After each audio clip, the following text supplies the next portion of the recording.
నమస్తే, welcome to Andhra Prabha. నేను రఘునందన్.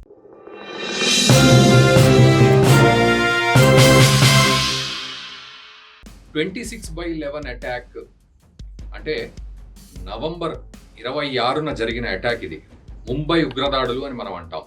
3 రోజులు జరిగింది మారణకాండ. రకరకాల స్థలాల్లో బాంబు పేలుళ్లు, ఈ తాజ్మహల్ ప్యాలెస్ హోటల్, ఇవన్నీ కూడా మనకు గుర్తు. సో నవంబర్ 26 to 29 3 రోజులు మారణకాండ సృష్టించారు. అజ్మల్ కసబ్ దానికి లింక్ అయిన వాడే. ఇది 2008లో జరిగింది. 2008 నుంచి దాదాపు 16-17 సంవత్సరాల తర్వాత ఇప్పుడు మాజీ మంత్రి, ఆయన హోమ్ మినిస్టర్ గా అప్పుడు చేశారు, ఆ సమయంలోనే ఫైనాన్స్ మినిస్టర్ గా అంతకుముందు ఆ తర్వాత కూడా చేశారు, పి చిదంబరం. ఆయన 17 సంవత్సరాల తర్వాత మెల్లిగా కుయ్యమని ఇంత సౌండ్ చేశాడు. ఏంటి అంటే, అప్పట్లో అమెరికా నుంచి బాగా ప్రెషర్ వచ్చింది, ఇతర దేశాల నుంచి బాగా ప్రెషర్ వచ్చింది, మీరు యుద్ధానికి వెళ్ళొద్దు అని కండోలిసా రైస్, ఆమె అప్పటి సెక్రటరీ, ఆవిడ చెప్పింది. సో అందుకే మేము యుద్ధానికి వెళ్ళలేకపోయాము అని చెప్పి ఇప్పుడు మెల్లగా సన్నాయి నొక్కులు. ఇప్పుడు 17 సంవత్సరాల తర్వాత నొక్కడానికి గల కారణం ఏంటి అసలు? అంటే ఇన్ని రోజులు ఆయన మనస్సులో అది దాచిపెట్టుకున్నాడా, లేకపోతే తప్పు చేశానన్న గిల్టీనెస్ ఇప్పుడు బయటపడిందా ఏమైనా రియలైజేషన్ లో ఆపరేషన్ సింధూర్ తర్వాత? లేకపోతే 80 సంవత్సరాల వయసులో ఏ క్షణంలో ఏం జరుగుతుందో తెలియదు ఉంటానో, ఏం జరుగుతుందో కాబట్టి ఈ లోపైనా చెప్పుకుంటే పాపం అంతా పోతుంది అని అనుకుంటున్నారా? లేకపోతే అట్లీస్ట్ దేశం గురించి ఆలోచించి ఏమైనా కొంత పరివర్తన చెంది ఏమైనా చెప్పారా అంటే ఇది ఆయన మనస్సుకే తెలుసు. దీన్ని మాత్రం బీజేపీ గట్టిగానే పట్టుకుంది. అండ్ ముఖ్యంగా కాంగ్రెస్ వాళ్లే అంటున్నారు, ఎవడో మన కొంపలో కుంపడి పెట్టాల్సిన అవసరం లేదు, మనం పెట్టుకున్న దీపంతోటే మనం ఇల్లు కాల్చుకోవచ్చు, కావాలంటే ఒళ్ళు కాల్చుకోవచ్చు, అలాంటి పరిస్థితి ఉంది అని కాంగ్రెస్ వాళ్లే స్వయంగా లోపల తిట్టుకుంటున్న సందర్భం. ఇదంతా ఒక ఎత్తు అయితే, మన ప్రియతమ రాహుల్ గాంధీ గారు మాత్రం ఆపరేషన్ ఇవేవి పట్టించుకోకుండా, ఇలాంటి మనకు ఉన్న నలుపును పట్టించుకోకుండా, ఆపరేషన్ సింధూర్ కి సంబంధించి డొనాల్డ్ ట్రంప్ చెప్తేనే మనం ఆపాము, డొనాల్డ్ ట్రంప్ చెప్తేనే మనం ఆపాము, డొనాల్డ్ ట్రంప్ ఇప్పటికీ 73 సార్లు చెప్పాడు 43 రోజుల్లో అని లెక్కలు కడుతూ కూర్చున్నాడు. అండ్ ఇదే మనిషి ఇతర దేశాలకు వెళ్ళి, రీసెంట్ గా కూడా ఇతర దేశానికి వెళ్ళి మన మీద నోటికి వచ్చినట్టు మాట్లాడారు. ఆ తర్వాత సర్జికల్ స్ట్రైక్స్ విషయంలో ఆయన ప్రూఫ్లు అడిగారు. సో మరి ఇన్ని రోజుల తర్వాత బయటపడ్డ విషయం గురించి మాత్రం ఎక్కడ ప్రస్తావన చేయట్లేదు. చిదంబరం గారి వ్యాఖ్యలు చేయడానికి గల కారణం ఏంటి అనే విషయంలో మాత్రం ఎక్కడ రాహుల్ గాంధీ గారు జస్టిఫికేషన్స్ కూడా కనీసం ఇచ్చుకునే, వివరణ ఇచ్చుకునే పరిస్థితుల్లో కూడా ఆయన లేడు. సో ఇది వాళ్ళ పరిస్థితులు. అండ్ తిట్టకుండా ఉండాలి అనన్నా కూడా ప్రజలు ఏదో రకంగా తిట్టే పరిస్థితులే వీళ్ళు కల్పిస్తున్నారు. ఇదంతా ఒకెత్తైతే, ఈ రోజు స్వయంగా ఆపరేషన్ సింధూర్ విషయంలో ప్రధాని Modi, external affairs minister S Jaishankar, వీళ్ళంతా కూడా కుండ బద్దలు కొట్టి చెప్పారు, ఎవరు కూడా థర్డ్ పర్సన్ గానీ థర్డ్ కంట్రీ గానీ ఇన్వాల్వ్ కాలేదు. ఆపరేషన్ సింధూర్ ఆపే విషయంలో మనమే ఆపేశాము, మనకు పాకిస్తాన్ డీజీఎంఓ నుంచి ఫోన్ వచ్చింది, మనము చర్చించుకొని ఆపేశాము ఉన్న ఫలంగా అని క్లియర్ కట్ గా ప్రపంచం మొత్తానికి ఆయన చెప్పేశారు. సో అప్పుడున్న దానికి ఇప్పుడున్న దానికి తేడా అది ప్రభుత్వానికి. అప్పుడున్న ప్రభుత్వం టేకింగ్ ఏ రకంగా ఉంది, ఈ రోజు ప్రభుత్వం టేకింగ్ ఏ రకంగా ఉంది. ఆ రోజు అమెరికా ప్రెషర్ వల్లే మనము కొట్లాట పెట్టుకోలేదు, వారికి వెళ్ళలేదు అని ఈ రోజు 17 సంవత్సరాలు చెప్తే మనం అప్పటికప్పుడే పార్లమెంట్ లో చెప్పేశాం, ఆపరేషన్ సింధూర్ తర్వాత కొన్ని రోజులకి మనకు ఏ దేశం ఇన్వాల్వ్మెంట్ కూడా లేదు దీంట్లో అని చెప్పి. సో అంత క్లారిటీ తోటి మనం ఇప్పుడు ఉన్నాం. ఇది నిజంగా మనం గర్వించదగ్గ విషయం. ఎవరెన్ని విమర్శలు చేసినా, రాజకీయంగా ఏ రకంగా చేసినా, రాహుల్ గాంధీ కావచ్చు, మల్లికార్జున ఖర్గే కావచ్చు, ఇంకా ఇతరత్ర నేతలు ఎవరైనా కావచ్చు, బట్ మనం మాత్రం చాలా స్టబర్న్ గా ఉన్నాం. అండ్ డిప్లొమాటిక్ గా మనము ఇతర దేశాలతో ఉన్న విషయంలో క్లారిటీతో పాటు చాలా కాన్ఫిడెంట్ గా కూడా ఉన్నామని మనం అర్థం చేసుకోవాలి. ఇక దీంతో పాటు ఈ రోజు మన అంశం ఏంటంటే, ఇదే పరంపరను మనం కొనసాగిస్తూ చైనా నుంచి కూడా మనం కొంత నేర్చుకోవాలి అనేది ఇక్కడ మనకు ఎంత కాదన్నా మనకి ఇక్కడ కనబడుతుంది. ఎందుకంటే చైనా అనగానే నాకు తెలుసు మనకు ఒళ్ళు మండుతుందని. చైనా, చిజోరా చైనా అని, దొంగ చైనా అని, నక్క చైనా అని, నక్క జిత్తల చైనా అని మనమే ఎన్నో టైటిల్స్ చూస్తూ ఉంటాం, థంబ్నెయిల్స్. బట్ స్టిల్ మనం చైనాను చూసి కొంత మనకి ఇష్టం ఉన్నా లేకుండా నేర్చుకోవాలి. ఏమిటి అంటే, ఈరోజు చైనా ఎలాంటి ప్రయత్నం చేస్తోంది అంటే, ప్రపంచంలో నేనే నెంబర్ 1 అవ్వాలి అనే ప్రయత్నం ఖచ్చితంగా చేస్తోంది. అట్ ద సేమ్ టైం చైనాకి తెలుసు అమెరికా లాంటి దేశంతో చైనాకి పడదు. బట్ స్టిల్ అమెరికాకు పెద్ద market place China. Even Russia intelligence కూడా ఒక విషయం బయటపెట్టింది. ఏమిటి అంటే, రష్యాకి పెద్ద థ్రెట్ ప్రపంచంలో ఎవరంటే అమెరికా కాదు, దానికంటే ముందు చైనా ఉంది అని. ఇది చాలా మందికి తెలియదు. కానీ రష్యా మాత్రం లోపల భయపడుతుంది చైనాను చూసి. బట్ స్టిల్ రష్యా నుంచి భారత్ కంటే ఎక్కువగా ఆయిల్ ఉంటుంది. ఇదొక విషయం. అయితే మనకు తెలుసు పాకిస్తాన్ తోటి చైనా ప్రేమాయణం ఎట్లా ఉంటుందనేది. పాకిస్తాన్లో ఎంత కావాలంటే అంత డబ్బులు పెడుతుంది. పాకిస్తాన్కి కావాలంటే ఎయిర్ క్రాఫ్ట్స్ కొనిస్తుంది, లేకపోతే ఇంకా ప్రాజెక్టులు కట్టిస్తుంది, గ్వాదర్ పోర్ట్ లాంటివి, ఇలాంటివన్నీ చేస్తుంది. ఆ తర్వాత రేపు రిజర్వాయర్స్ ఏమన్నా అంటే రిజర్వ్స్ ఏమన్నా ఉన్నా వాటి మీద కూడా పెడదామని చూసి ఫెయిల్ అయింది. అఫ్ కోర్స్ రేపటి రోజున కావాలంటే మళ్ళీ టైఅప్ అవుతుంది. ఈ బెల్ట్ అండ్ రోడ్ ఇనిషియేటివ్ ఇవన్నీ కూడా పాకిస్తాన్తో చక్కగా హ్యాపీగా ముందుకెళ్తోంది. సరే, తన బార్డర్ ఇష్యూస్ ఏమైనా ఉండొచ్చు మిగతా దేశాలతోటి, బట్ స్టిల్ చైనా చాలా డిప్లొమాటిక్ గా వెళ్తోంది ఈ విషయం. మొన్న నేను ఒక వీడియో చేశాను జోహో గురించి, అరట్టాయ్ యాప్ గురించి. సో అద్భుతంగా వీక్షకులు దాన్ని ఆదరిస్తున్నారు. ఇంకా వీడియోస్ ముందుకెళ్తున్నాయి. థ్యాంక్ యూ వెరీ మచ్ ఒక్కొక్కళ్ళకి. మేరా భారత్ మహాన్ అంటున్నారు. మనం ఈ యాప్ ని మనము బాగా డెవలప్ చేసుకోవాలి, ఎంకరేజ్ చేయాలని అంటున్నారు. కానీ చైనా ఆ లిస్ట్ మొత్తం చెప్పాను నేను. చైనా తన సోషల్ మీడియా యాప్స్ ని సొంతంగా ఎట్లా తయారు చేసుకుని ఒక పకడ్బందీ సామ్రాజ్యాన్ని తను అక్కడ స్థాపించుకున్నది అని. సో ఆ విషయంలో మనం ఖచ్చితంగా నేర్చుకోవాలి. అండ్ బైలాటరల్ గా కూడా ఇతర దేశాలతోటి చైనా ఎలా ఉంది అనేది కూడా ఒకసారి చూడాలి. అఫ్ కోర్స్ భారత్ విషయానికి వచ్చినప్పుడు చైనా నిజంగానే గుంటనక్క వేషాలు అయితే వేస్తోంది. 1962 ఆ చుట్టుపక్కల నుంచి మొదలు పెడితే ఈ రోజు కూడా చైనా లద్దాఖ్ ప్రాంతం కావచ్చు, లేకపోతే మొన్న అరుణాచల్ విషయంలో కావచ్చు, అరుణాచల్ ప్రదేశ్ విషయంలో 2020 గాల్వాన్ ఘాటి ఘటన అయితే మనం చూసాం. ఆఖరికి మనం మొండితనంతో మనం చక్కగా మన స్ట్రాటజికల్ గా వెళ్ళి ఈ డిసెంగేజ్మెంట్స్ కి మనం పాటుపడ్డాం కాబట్టి చైనా వెనక్కి వెళ్ళింది. కానీ లేకపోతే గుంటనక్క చైనా వాటర్ ఇష్యూస్ లో మాత్రం మనతో ఖచ్చితంగానే మొండిగా ప్రవర్తిస్తుంది. కానీ ఇతర దేశాలతో బైలాటరల్ గా మాత్రం చాలా అద్భుతంగా వ్యవహరిస్తోందని చెప్పాలి. ప్రపంచ పటంలో రాబోయే రోజుల్లో భవిష్యత్తులో నెంబర్ 1 దేశం అవ్వాలి అంటే ఇటు అమెరికాను కూడా పక్కన పెట్టేసి చైనా లేదా రష్యా గురించి మాట్లాడుకునే స్టేజ్ లో ఈరోజు చైనా ఉంది అంటే అందులో ఎటువంటి సందేహం అయితే లేదు. అఫ్ కోర్స్ భారత్ అద్భుతంగా దూసుకు వెళ్తోంది. కానీ కొంత మనం కూడా ప్రపంచ దేశాలు ఏమనుకుంటాయో, చిదంబరం గారు ఇందాక అన్నట్టు కండోలిసా రైస్ చెప్పింది కాబట్టి ఇతర దేశాలు ప్రెషర్ పెట్టాయి, మనం ఇతర దేశాల ప్రెషర్లో ఉన్నాం, యూఎస్ ప్రెషర్, ఇవన్నీ పక్కన పెట్టి మనం ఏంటి, ఆపరేషన్ సింధూర్ మనమే ఆపాము, ట్రంప్ ఆపలేదు.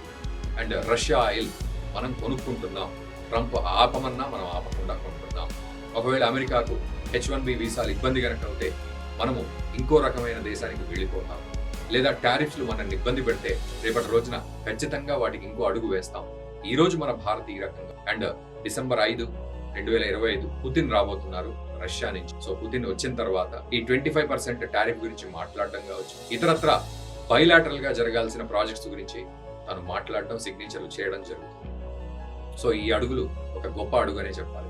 మరోవైపు చైనా విషయానికి వస్తే కూడా తాలిబాన్ ప్రభుత్వాన్ని అంటే 2021లో ఈ కరోనా తర్వాత ఈ తాలిబాన్లు ఆఫ్ఘనిస్తాన్ని ఆక్రమించేసుకున్నారు. అమెరికా సైనికులు మొత్తం వెళ్ళిపోయి కంప్లీట్ గా తాలిబాన్ సామ్రాజ్యం వచ్చేసింది. మనం అప్పట్లో వీడియోలు కూడా చూసాం. వీళ్ళు అక్కడ ఉన్న మంత్రుల ఇళ్లలోకి లేకపోతే అక్కడ ఉన్న అసెంబ్లీ భవనాల్లోకి వాటిలోకి దూరి ఎలా పడితే అలా కూర్చొని ఫోటోలు దిగారు. అదేదో సినిమాలో కోతుల్లాగా అనిపించింది. బట్ స్టిల్ ఈరోజు రాజ్యమే లేదు వాళ్లే. సో అది మనం ఒప్పుకోవాల్సిందే. వాళ్ళు ఎటువంటి వాళ్ళు, ఎంత అతివాదం ఉన్నది ఇదంతా పక్కన పెడితే ఈరోజు ఆ గవర్నమెంట్ను గుర్తించాల్సిన పరిస్థితి. చైనా ఈ పని చేసింది 2024లోనే జనవరిలో. చైనా అక్కడ అంబాసిడర్ని అంటే ఆఫ్ఘనిస్తాన్కి సంబంధించిన అంబాసిడర్ని చైనా తను ఒప్పుకొని షేక్ హ్యాండ్ ఇచ్చి మొత్తానికి టైఅప్ అయితే అయింది. సో చైనా కూడా బైలాటరల్ గా ఆఫ్ఘనిస్తాన్ తోటి అద్భుతంగా ముందుకెళ్లే ప్రయత్నం చేస్తుంది. ఈవెన్ మనం కూడా అట్లాంటి పనులు చేయాల్సిన పరిస్థితి ఉంది. అందులో భాగంగానే భారత్ కూడా ముందుకు వెళ్తోంది. ఇది కూడా ఒక గొప్ప విషయమే మనం చెప్పుకోవాలి. ఎందుకంటే నెక్స్ట్ వారం ఆఫ్ఘనిస్తాన్కి సంబంధించిన ఫారెన్ మినిస్టర్ వస్తున్నారు. ఆమిర్ ఖాన్ ముత్తాకి అనే వ్యక్తి మన దేశానికి వచ్చి అక్కడ ఈ చాబహార్ పోర్టు గురించి, తర్వాత అటారీ వాఘా బార్డర్ గురించి ఇవన్నీ మాట్లాడడానికి ఆమిర్ ఖాన్ ముత్తాకి అక్కడి ఫారెన్ మినిస్టర్ ఆఫ్ఘనిస్తాన్ నుంచి మన దగ్గరికి వస్తున్నారు. సో మనం కూడా తాలిబాన్ని ఒక గవర్నమెంట్ గా, ఆఫ్ఘనిస్తాన్కి సంబంధించిన అఫీషియల్ గవర్నమెంట్ గా మనం గుర్తించి ఎరగాల్సిన పరిస్థితి. సో ఈ రకంగా చైనా మనకంటే ఒక అడుగు ముందే వేస్తోంది. ఈ రోజు అమెరికాతో పోటీ పడితే చైనా మార్కెట్ ప్లేస్ గా అద్భుతంగా ఫస్ట్ ప్లేస్ లో ఉంది. అండ్ ఇన్ఫ్రాస్ట్రక్చర్ విషయంలో కావచ్చు, మ్యానుఫ్యాక్చరింగ్ విషయంలో కావచ్చు, ఈరోజు అద్భుతమైన ప్రక్రియ అంతా కూడా చైనా చేసుకుంటుంది. మనం ఇంకా సెమీకండక్టర్స్ 2025 చివరిలో సెమీకండక్టర్స్ మనం ప్రొడ్యూస్ చేస్తామని చెప్పి ఇవన్నీ మనం అంటున్నాం. బట్ చైనా అద్భుతంగా ఇవన్నీ చేస్తుంది. గుండు సూది దగ్గర నుంచి సెమీ కండక్టర్స్ వరకు ప్రతిదీ చైనా తయారు చేస్తున్న సందర్భం మనందరికీ తెలిసింది. సో ఈ రకంగా. అండ్ ఇక రష్యా విషయానికి వస్తే మన అద్భుతమైన మిత్రుడు రష్యా అని మనం అంటాం. సో రష్యా నుంచి ఆయిల్ కొంటాం. అట్ ద సేమ్ టైం ఈరోజు నిజంగా చెప్పాలంటే ఉక్రెయిన్తో కూడా మనం సత్సంబంధాలు కొనసాగిస్తాం. నిజానికి ఉక్రెయిన్ తోటి మనకు పడదు అనే చెప్పాలి. ఒకవేళ రష్యా గనక గట్టి మిత్రుడు అని మనం ఫీల్ అయినప్పుడు ఉక్రెయిన్ మీద కూడా కోపం ప్రదర్శించాలి. కానీ మనం అలా చేయకుండా ఒక బ్రాడర్ వేలో ఆలోచించి వసుదైక కుటుంబకం అనే కాన్సెప్ట్ను మనం అర్థం చేసుకున్న వాళ్ళలాగా. అండ్ రేపటి రోజున మనం ఇంకా గుర్తుపెట్టుకోవాల్సింది ఏంటంటే మనకు ఏ దేశం కూడా శాశ్వతమైన శత్రువు కాదు, ఏ దేశం కూడా శాశ్వతమైన మిత్రుడు కాదు. సరే పాకిస్తాన్ విషయం పక్కన పెడదాం, మిగతా దేశాలు. సో ఆ రకంగా మనం ముందుకు వెళ్తున్నాం. ఒకప్పుడు ఇలా లేదు. ప్రధాని మోదీ అన్నారు ఒక సందర్భంలో, ఎవడైనా వచ్చి మనల్ని దెబ్బ కొడితే ఏదైనా టెర్రరిస్ట్ అటాక్ జరిగితే అని ఏడ్చుకుంటూ మనం పోయి అమెరికా చంకలో చేరి ఏం చేయాలి ఇప్పుడు మేము అని అడిగే ప్రధానమంత్రులు మనం చూసామని అన్నారు. ఇది నిజంగా అప్పుడు జరిగింది. బట్ ఈ రోజు మాత్రం మనం స్వయం శక్తిగా ఎదుగుతూ మన కాళ్ల మీద మనం నిలబడుతూ ఇండిపెండెంట్ డెసిషన్స్ తీసుకునే స్థాయికి మనం వస్తూ ఉన్నాం. అమెరికా ఏమనుకుంటుందో, అమెరికాతో మనకి ఎట్లా ఇదైపోతుందో అనే ఆలోచన లేకుండా నువ్వు నాకెంత దూరమో నేను నీకంతే దూరము అన్నట్టుగా ప్రవర్తిస్తూ బైలాటరల్ గా మనం అద్భుతంగా ఎదుగుతూ ఇటు రష్యా నుంచి ఆయిల్ కొనకుండా ఉండట్లేదు. ఇంకొక ముఖ్య విషయం నేను చెప్పాలనుకున్నది ఏంటంటే రేపు అక్టోబర్ 26 నుంచి డైరెక్ట్ చైనాకి ఫ్లైట్స్ ఉంటున్నాయి. సో మనము డైరెక్ట్ చైనాకి వెళ్ళొచ్చు. కలకత్తా నుంచి గ్యాంగ్జో సిటీకి చైనాకు అక్టోబర్ 26 నుంచి డైలీ ఫ్లైట్స్. సో 100% మనము చైనాకి వెళ్ళిపోవచ్చు. ఇక రాబోయే రోజుల్లో అటు కలకత్తా నుంచే కాకుండా ముంబై నుంచి కావచ్చు, ఢిల్లీ నుంచి కావచ్చు, ఆఖరికి హైదరాబాద్ నుంచి కూడా కావచ్చు, డైరెక్ట్ అటు షాంఘైకి కానీ, ఇందాక అనుకున్న గ్యాంగ్జో కానీ, బీజింగ్ కానీ, వీటన్నిటికి కూడా ఫ్లైట్స్ అయితే రెడీ అవుతున్నాయి. సో ఈ విషయంలో మనం చైనా తోటి కూడా మనం ఫ్రెండ్లీగా తయారయ్యాం. మీరే ఆలోచించండి. చైనా తోటి కూడా ఈరోజు మనకు తెలుసు చైనా మన పక్కలో బల్లెమని, అయినా కూడా ఈరోజు ఫ్రెండ్లీగా ఉంటున్నామంటే దీన్ని బట్టి మనం అర్థం చేసుకోవాల్సింది ఏంటంటే ఏ దేశంతో శత్రుత్వం అనేది నడవదు. ఈరోజు పాకిస్తాన్ కూడా ఒక గొప్ప విషయం ఏం చేస్తోంది అంటే ఇదే పద్ధతి ఫాలో అవుతోంది. మనము దీన్ని మెచ్చుకున్నా మెచ్చుకోకపోయినా ఇదే పద్ధతి పాకిస్తాన్ కూడా ఫాలో అవుతుంది. ఈ రోజు 4 రాళ్లు తీసుకెళ్లి డొనాల్డ్ ట్రంప్ చేతిలో పెట్టాడు. ఇదిగో ఇవి రేర్ ఎర్త్ మినరల్స్, ఇవి ఎంత కావాలో అంత దోచుకో. అమెరికా నుంచి నువ్వు ఇక్కడ ఉండి క్రిప్టో కరెన్సీ కూడా నువ్వు కావాలంటే ప్లే చేసుకో పాకిస్తాన్ మొత్తం మీద. మేము ఎట్లాగూ రూపాయి లేకుండా అడుగు తింటున్నాం కాబట్టి నువ్వు క్రిప్టోని గుమ్మరిస్తే అట్లీస్ట్ అట్టన్నా బాగుపడతాం. మా నేతలంతా మేము సంపాదించుకుంటాం, మా ఆర్మీ వాళ్ళంతా సంపాదించుకొని దోచుకొని తింటాం అని చెప్పి పాకిస్తాన్ అటు అమెరికాతో అంటగాగుతారు. ఆల్రెడీ చైనాతో అంట కాగి ఉంది. ఇక మరోవైపు రష్యా దగ్గరికి పోయి కూడా మొన్న కూడా షాబాజ్ షరీఫ్ నమస్తే సార్ అని రష్యా ప్రెసిడెంట్ పుతిన్ కి ఇట్లా అని చెప్పి నమస్తే పెట్టిన సందర్భం. సో ఏమిటి పాకిస్తాన్ కూడా ఎంతో అద్భుతంగా చైనాను, భారత్ ని చూసి బైలాటరల్ గా ఒక ప్రయత్నం అయితే చేస్తోంది. ఈవెన్ ఆఫ్ఘనిస్తాన్ తోటి కూడా పాకిస్తాన్ చక్కటి స్నేహహస్తం చాచుకుని ముందే ఉంది. టీటీపీ లాంటి సంస్థల గురించి మనందరికీ తెలిసిందే.